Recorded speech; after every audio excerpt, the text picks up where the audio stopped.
How to create a new database user in DirectAdmin. We assume you have already logged into your DirectAdmin account.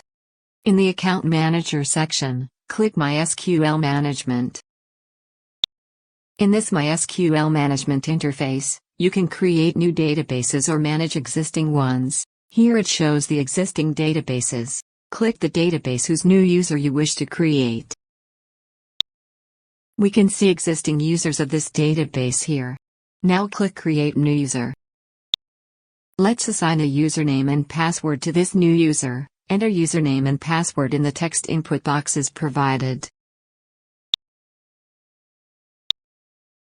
When ready, click Create.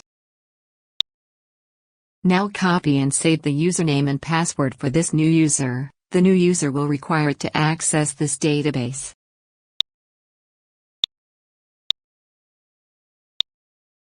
Here is the new user we just created. Thank you for watching.